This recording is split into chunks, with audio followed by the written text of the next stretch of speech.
바울이 밀레도에서 사람을 에베소로 보내어 교회 장로들을 청하니 오매 그들에게 말하되, 아시아에 들어온 첫날부터 지금까지 내가 항상 여러분 가운데서 어떻게 행하였는지를 여러분도 아는 바니 곧 모든 겸손과 눈물이며 유대인의 관계로 말미암아 당한 시험을 참고 주를 섬긴 것과 유익한 것은 무엇이든지 공중 앞에서나 각 집에서나 거리낌이 없이 여러분에게 전하여 가르치고 유대인과 헬라인들에게 하나님께 대한 회개와 우리 주 예수 그리스도께 대한 믿음을 증언한 것이라.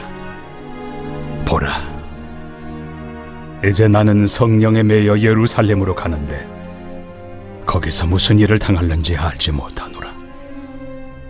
오직 성령이 각성에서 내게 증언하여 결박과 환난이 나를 기다린다 하시나 내가 달려갈 길과 주 예수께 받은 사명 곧 하나님의 은혜의 복음을 증언하는 일을 마치려 하면은 나의 생명조차 조금도 귀한 것으로 여기지 아니하노라.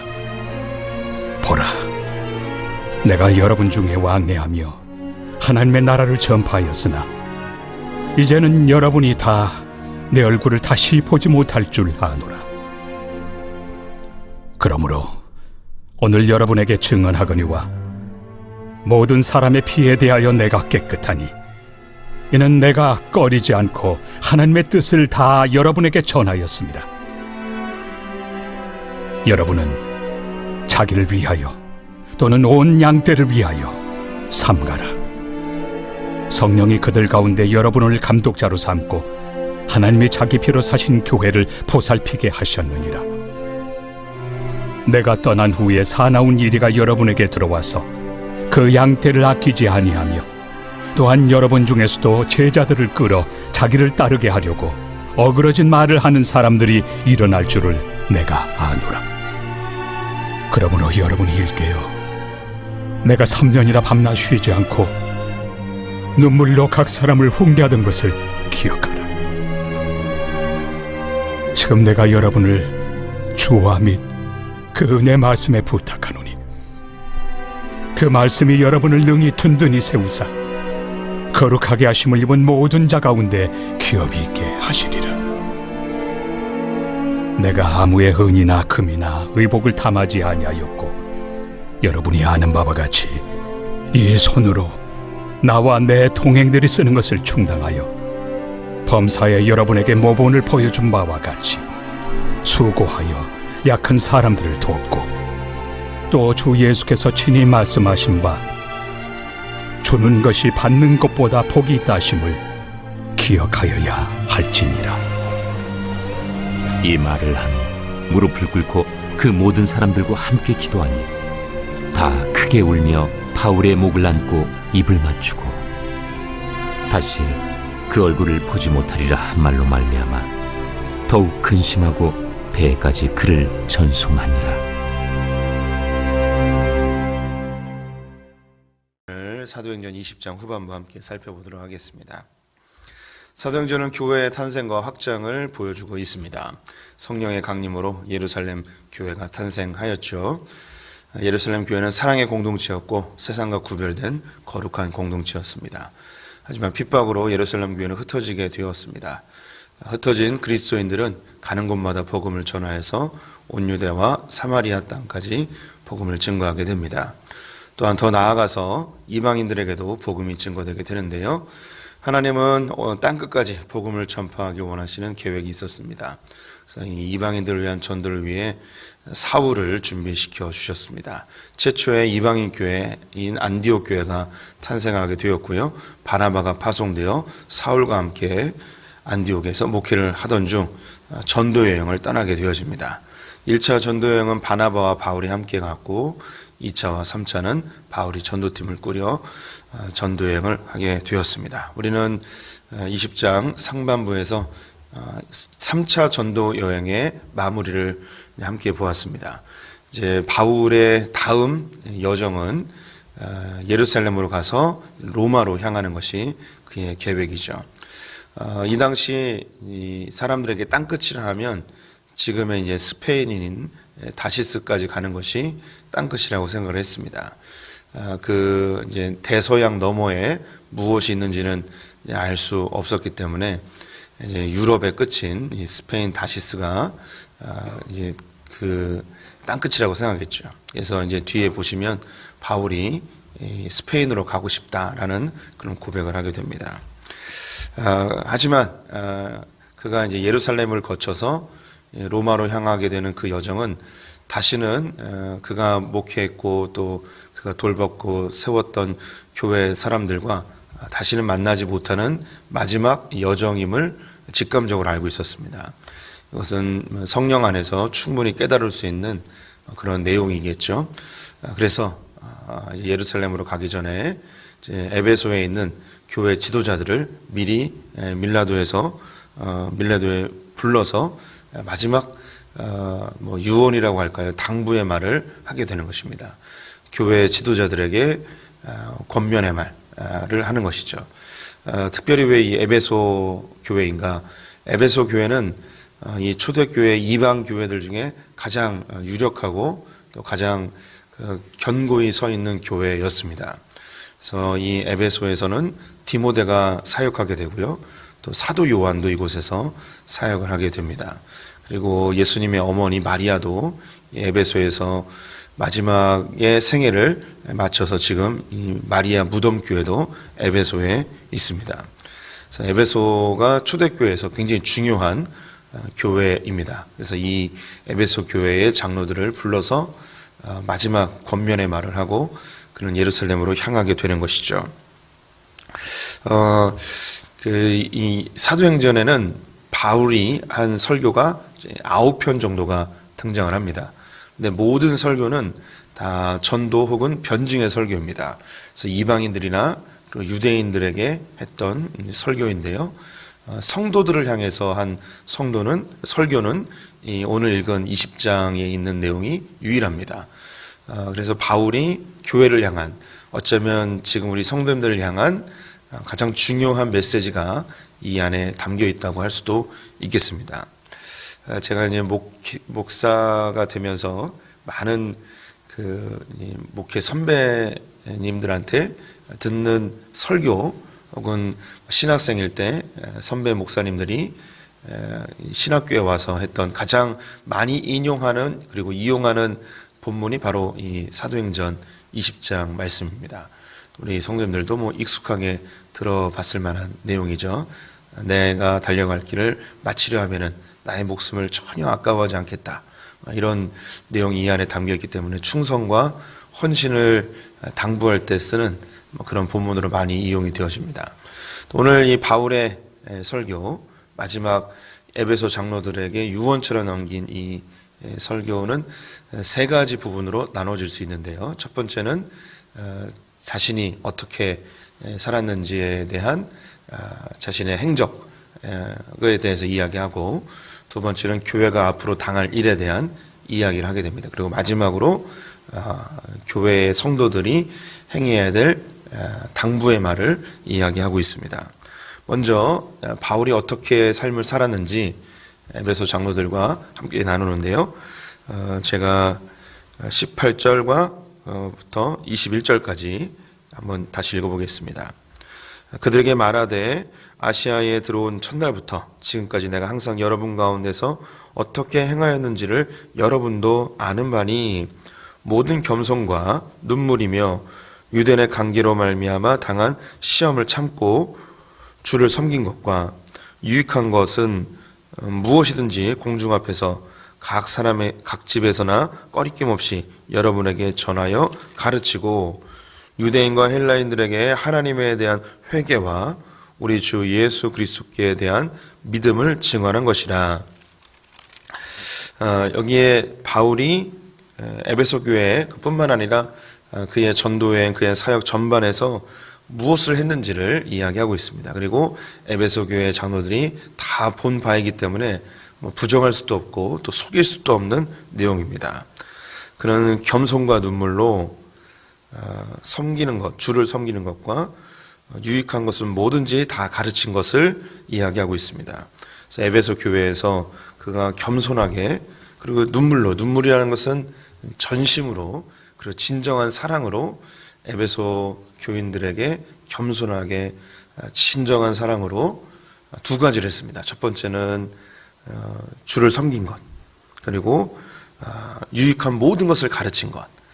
여러분에게 겸손하게 그리고 정말 진심으로 여러분을 섬기지 않았습니까? 목양하지 않았습니까? 그리고 여러분에게 유익한 것은 뭐든지 다 가르치지 않았습니까? 그래서 이 에베소 교회에서 성도들을 섬긴 것과 그리고 가르친 그의 교훈의 내용들에 대해서 이야기를 하고 있습니다. 그리고 더불어 이방인이나 헬라인들에게 회개와 그리고 복음을 전한 것. 교회 내에서는 성도들을 목양하며 섬긴 것과 그리고 주의 말씀으로 가르친 것. 이게 첫 번째고요. 그리고 이방인들과 유대인들에게는 회개와 그리고 복음, 예수 그리스도의 십자가의 복음을 전한 것. 여러분이 잘 알고 있지 않습니까? 라는 것이죠. 그러면 저는 그 바울의 모범을 따른다면 우리 소품교회 성도님들과 함께는 성도님들을 목양적으로 잘 섬기고 그리고 말씀으로 양육하는 것이 저의 임무입니다. 또 교회 내에서 사역뿐만 아니라 저는 이제 밖에서 믿지 않는 자들에게 회개를 촉구하고 또 그리스도의 십자가의 복음을 전하는 일이 저의 사명이겠죠. 우리 성도님들도 동일합니다. 우리 성도님들의 목양지는 각 가정입니다. 가정에서 가족들을 섬기고 자녀들을 섬기고 주의 말씀으로 교훈하고 훈계하고 또 밖에 나가서는 믿지 않는 자들에게 하나님의 말씀을 증언하는 일들, 이런 일을 하셔야겠죠. 이제 이 앞으로 이 바울과 에베소 교회에 일어날 일들에 대해서 이야기하고 있습니다. 먼저 자신에게 일어날 일에 대해서 이야기를 하고 있는데요. 22절부터 24절 읽어보겠습니다. 보라, 이제 나는 성령에 매여 예루살렘으로 가는데 거기서 무슨 일을 당할는지 알지 못하노라. 오직 성령이 각 성에서 내게 증언하여 결박과 환난이 나를 기다린다 하시나 내가 달려갈 길과 주 예수께 받은 사명 곧 하나님의 은혜의 복음을 증언하는 일을 마치려 하면은 나의 생명조차 조금도 귀한 것으로 여기지 아니하노라. 이제 바울이 앞으로 무슨 일을 당할지 스스로 이야기합니다. 나에게는 결박과 환난이 나를 기다린다. 하지만 나는 예루살렘으로 갈 것이고 로마로 향하여 갈 것이고 땅끝으로 갈 것이다. 내 스스로가 결정한 것이 아니고 성령이 나를 이끌고 그 고난의 길로 나를 인도하시겠지만 복음을 증언하는 일에는 내가 전혀 목숨을 아까워하지 않겠다. 내가 이 복음을 증거하는 데는 이전에도 환난이 있었고 나에게 핍박이 있었지만 그리고 앞으로 또 그 일들이 벌어지겠지만 이 복음 증거하는 일에 나는 전혀 내 목숨을 아까워하지 않겠다라고 결단하면서 그 길을 걷겠다고 합니다. 그러면서 이제 에베소 교회에도 앞으로 나타날 일에 대해서 이야기를 하고 있습니다. 29절부터 30절까지 제가 읽어보겠습니다. 내가 떠난 후에 사나운 이래가 여러분에게 들어와서 그 양떼를 아끼지 아니하며 또한 여러분 중에서도 제자들을 끌어 자기를 따르게 하려고 어그러진 말을 하는 사람들이 일어날 줄을 내가 아노라. 이제 에베소 교회에는 무슨 일이 벌어지는가? 예수 믿었으니까 행복하고 기쁜 일만 있으면 좋겠지만 그렇지 않다는 거예요. 사나운 이래가 교회 안에 나타나게 된다는 것이죠. 그리고 믿는 자들, 제자들, 심지어 믿음 좋다고 표현되어지는 그 제자들, 사람들이 인정하고 저 사람 참 믿음 좋아 라고 하는데 그 사람을 미혹하여서 믿음에서 떠나게 하는 일들이 나타나게 된다는 것이죠. 이 사나운 이리는 거짓 선지자일 수도 있고요. 또 핍박하는 사람일 수도 있고 우리를 미혹하는 사람일 수도 있습니다. 저 역시 우리 성도님들을 보면서 같은 마음이 있습니다. 저에게도 목회를 하면서 어려운 일이 앞에 놓일 것이 예상이 되어지지만 우리 성도님들도 믿음 생활하면서 성도님들의 믿음을 무너지게 하고 하나님을 멀리 하게 되는 상황이 나타날 수도 있다는 그런 안타까움이 있습니다. 어제도 지금 우리 교회 성도님이 아닌데 다른 교회에 가신 성도님의 삶에 대한 이야기를 들었어요. 경제적으로 무척 어려워진 상황인데 참 믿음 좋은 그런 안수 집사님 네 분입니다. 그런데 자기가 어떻게 문제를 해결할 수 없으니까 예배도 잘 드리지 않고, 또 온라인이니까 코로나니까 교회를 참석할 수 없으니까 믿음이 점점점 떨어지고, 사업이 어려워지니까 하나님에 대한 원망, 사람에 대한 원망, 이게 막 쌓이는 거예요. 그래서 예수 믿기 전에 상태로 다시 돌아가는, 술과 담배로 자기의 스트레스를 풀고 있는, 예수 믿는 사람들과 얘기해도 전혀 마음에 위로가 되지 않는데 오히려 예수 안 믿는 사람하고 술 한잔 곁들이며 이야기하는 게 그 사람의 마음에 더 위로가 되는, 너무 마음이 아팠어요. 네. 근데 그런 이야기를 들으면서 제 마음 한켠에서 들은 또 생각이 뭐냐면, 그분은 이제 우리 교회 성도님이 아니지만 우리 교회 성도님들 중에 그런 분이 또 있을 텐데, 담임 목사랑 얘기도 못하고 또 믿음의 공동체 성도들과 얘기도 못하고 자기의 고통을 술과 담배로 달래며, 혹은 예수 안 믿는 사람이 오히려 더 낫구나 하면서 주님과 점점 멀어지는 성도가 우리 교회도 분명히 있을 텐데 하는 그런 안타까운 마음이 있었습니다. 근데 바울이 내 앞에 놓여진 것이 환난과 핍박이겠지만 성령 안에서 내가 이 일을 끝까지 담당하겠다라고 이야기합니다. 바울이 모든 성도들의 믿음을 다 챙길 수는 없습니다. 성령님께서, 하나님께서 그들의 신앙을 나를 붙들어 주셨듯이 그들의 신앙을 붙들어 주기를 소원하면서 이 이야기를 하고 있는 거죠. 부탁하는 거예요. 당부하는 거예요. 여러분에게도 신앙이 흔들릴 만한 그런 시련과 어려움과 미혹과 사나운 이리와 같은 여러분의 신앙을 무너뜨리는 어떤 것들이 있을 것입니다.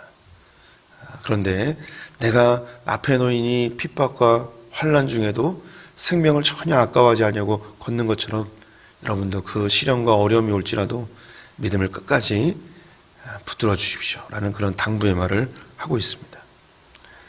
우리 성도님들의 남은 생애 가운데 지금보다 더 심한 시련이나 어려움이 있을 수도 있습니다.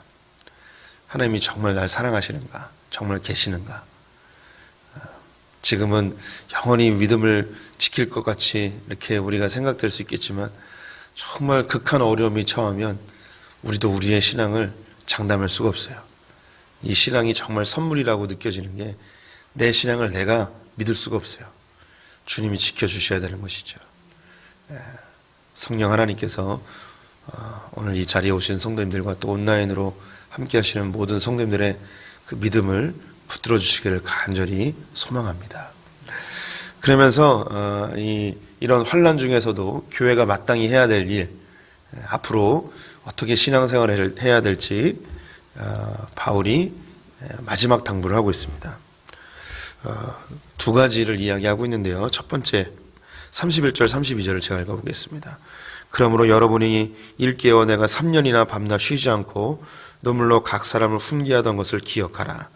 지금 내가 여러분을 주와 및 그 은혜의 말씀에 부탁하노니 그 말씀이 여러분을 능히 든든히 세우사 거룩하게 하심을 입고 모든 자 가운데 기업이 있게 하시리라. 첫 번째는 말씀을 붙들라는 거예요. 이게 참 웃긴데요. 웃긴 기보다도 신기한 게 바울이 3년 동안 밤낮 쉬지 않고 하나님의 말씀을 가르쳐 줬습니다. 그것을 잘 기억하라고 합니다. 이 말씀을 잘 기억하면 32절 제가 다시 읽어볼게요. 잘 보세요. 그 말씀이 여러분을 능히 든든히 세우사. 그 말씀이 성도님들을 든든히 세운다는 거예요. 말씀이 우리를 지켜주고 말씀이 우리를 보호해 준다는 거죠. 내가 내 믿음을 지키는 게 아니고, 내가 믿음 지키기 위해서 말씀 보는 게 아니고, 말씀을 보면 이 말씀이 나를 지켜주는 거예요. 이 말씀이 나를 든든히 세워주는 거죠. 참 신기한 게 우리 마음밭에 심겨진 이 말씀이요, 별것 아닌 것 같고 꾸준히 말씀 보고 새벽마다 함께 예배드리면서 말씀을 보면 위기의 순간에, 시련의 순간에 이 말씀이 나를 붙들어주고 있어요. 분노하려고 하는데 이 말씀이 나로 하여금 겸손케 하고요, 양선하게 하고 화해하게 하고 용서하게 하는 이 말씀이 나를 붙들고 있는 것을 보게 됩니다. 첫 번째, 이 에베소 교회 성도들에게 당부하는 것이 말씀 위에 든든히 서는 믿음을 가져라. 말씀을 붙들어라. 라고 합니다. 두 번째 권면한 게 뭐냐면요. 35절 말씀을 읽어보도록 하겠습니다. 범사에 여러분에게 모범을 보여준 바와 같이 수고하여 약한 사람을 돕고 또 주 예수께서 친히 말씀하신 바 주는 것이 받는 것보다 복이 있다 하심을 기억하여야 할지니라. 두 번째는 내가 여러분에게 모범을 보여주었는데 이 모범을 잘 기억하십시오. 그것이 뭐였냐면 약한 사람들을 돕는 것이었습니다. 그러면서 예수님이 하셨던 말씀을 인용하는데요. 받는 것보다 주는 것이 복되다라고 이야기합니다. 바울이 에베소 교회 성도들에게 두 가지를 당부합니다. 시련과 어려움이 신앙생활에 계속 반복될 텐데 하나님의 말씀 붙드십시오. 그리고 이웃을 사랑하십시오. 약한 자들을 도와주라는 거죠. 교회 공동체 안에서 연약한 자들을 도와주라는 거예요. 마음이 상한 자들, 또 경제적으로 어려운 자들. 우리 성도님들이 저도 약한 사람인데요, 저도 아픈 사람인데요 라고 이야기할 수도 있습니다. 그래서 우리가 연약하고 약하고 상처받고 그러면 나 좀 도와주세요, 나 좀 위로해 주세요 라고 이야기를 해요. 근데 참 신기한 게 세상에 모든 사람이 다 상처받았다 그러고 모든 사람이 다 가난하다 이야기하고 모든 사람이 힘들다 이야기해요. 그래서 나 좀 도와주세요, 나 좀 챙겨주세요 하면 아무도 챙겨주지 않아요. 근데 신기한 건 나도 약하고 나도 힘들고 나도 부족하지만 내가 할 수 있는 한 옆에 있는 사람을 도우면 또 그 사람이 나를 돕고 옆에 있는 사람을 위로하면 그 사람이 또 나를 위로하고. 그래서 말세에는 자기를 사랑한다고 하잖아요. 다 사랑해요. 다 자기를 사랑해요. 그럼 아무도 다른 사람을 사랑하지 않고 돕지 않으면 그 공동체는 몰락하게 되는 것이죠. 우리는 나도 약하고 나도 연약하고 나도 부족하고 나도 가난하지만 그럼에도 다른 사람을 사랑하고 돕기 시작하면 그때부터 아름다운 공동체, 하나님 나라가 이루어지게 될 것입니다. 이 바울의 권면은 곧 우리 성도님들에게 제가 하고 싶은 이야기이기도 합니다. 또 우리가 소풍축제 지난 4일 동안 했는데 강사 목사님이 이야기하신 것과 똑같은 거죠. 우리는 믿음 위에 서야 돼요. 말씀 붙들어야 돼요. 더불어서 하나님께 받은 그 은혜를, 그 사랑을 또 누군가에게 흘려보내는 삶을 살아야 할 것입니다. 우리 성도님들 말씀 위에 굳건히 서는 성도님들 되시길 바라고, 또한 하나님의 사랑을 잘 흘려보내는 성도님들 되시기를 주님의 이름으로 축원드립니다. 기도하겠습니다. 하나님, 주님의 희생의 은혜로 우리가 복음을 듣게 되었고 또 누군가 헌신하고 충성한 믿음의 선배들의 수고로 우리가 이 복음을 듣게 되었습니다. 또한 이 신앙의 삶을 걷는 것이 결코 쉽지만은 않고 또 시련과 어려움과 유혹들이 있는 줄 우리가 알고 이 길을 걷습니다. 하나님, 이 시련 속에서 우리가 굳건히 서기 위해서 말씀 붙드는 자들 되게 하여 주시옵소서.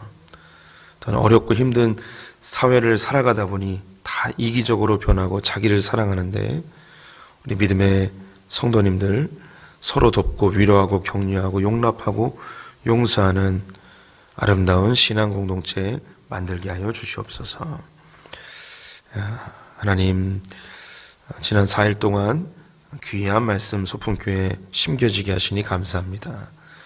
그 말씀이 열매 맺게 하여 주시고 소풍의 성도들이 더 성숙되어져 주님을 닮아가게 하여 주시옵소서. 오늘 하루를 주님께 의탁드리며 예수님의 이름으로 기도드렸습니다. 아멘.